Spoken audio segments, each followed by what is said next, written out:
So I just found out that San Francisco wants to use taxpayer dollars to beg criminals not to shoot people. I know. I thought it was a joke too when I saw it, but it's not. So Sharon, talk to us a little bit how this plan is actually going to work. Well, Chris and Marcus, good morning. Yes, the chosen ambassadors will be paid not to shoot people, believe it or not. The city is launching the pilot program in October, paying people $300 a month to not commit crimes. The goal is to reduce gun violence. It will start with 10 people who want to change their lives and become community ambassadors. Participants will have to pass an interview. The Human Rights Commission says the idea has been shown to be a cost-effective way to reduce gun crimes in other cities.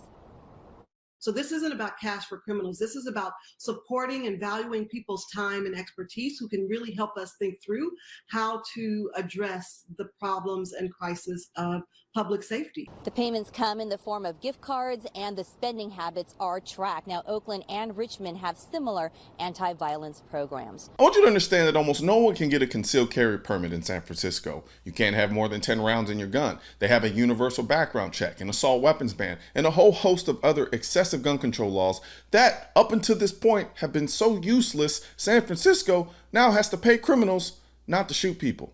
I'm actually glad they're doing it for one reason and one reason only. It proves that everything the 2A community has been saying about gun control was right. The 2A community has always said that guns don't kill people, people kill people. And the anti-gun crowd would always crack jokes about us and call us crazy. Hell, I created a hashtag on Instagram called Still Waiting, where you post a picture of your gun and a watch to see how long it takes the gun to get up and start shooting people on its own.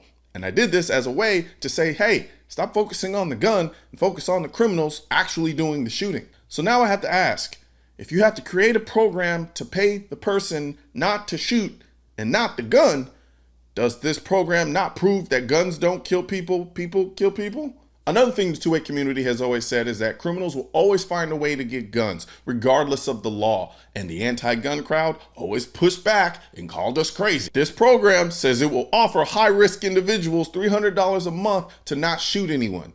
I'm going on a limb here, and I'm going to assume that these high-risk individuals are not legally able to own guns, especially after this quote. What we are talking about is saying we are going to invest resources in this 25-year-old who has 8 previous arrests, who is on parole, who is a proud member of a neighborhood clique, and who is not even seeking services, National Institute for Criminal Justice Reform Executive Director David Muhammad told the Examiner. It's just not a popular decision to make and may not be politically palatable, but that's what you have to do in order to reduce gun crime.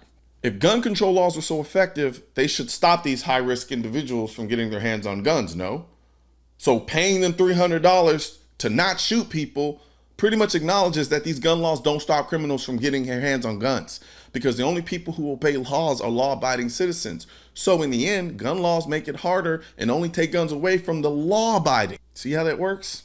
I don't care how you dress it up. I don't care how you intellectualize it. You're paying criminals to not shoot people.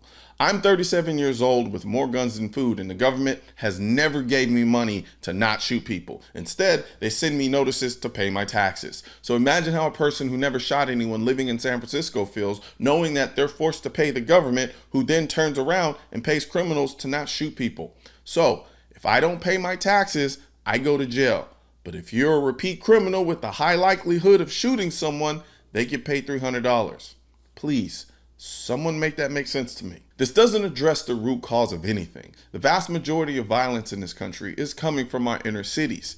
Hell, the program was, and I quote, born from San Francisco PD's data showing that more than half of all San Francisco gun killings involve the same 12 criminal groups and gangs. Just admit you've been neglecting the communities for so long that the violence has become too big to sweep under the gun control rug. And it's embarrassing you.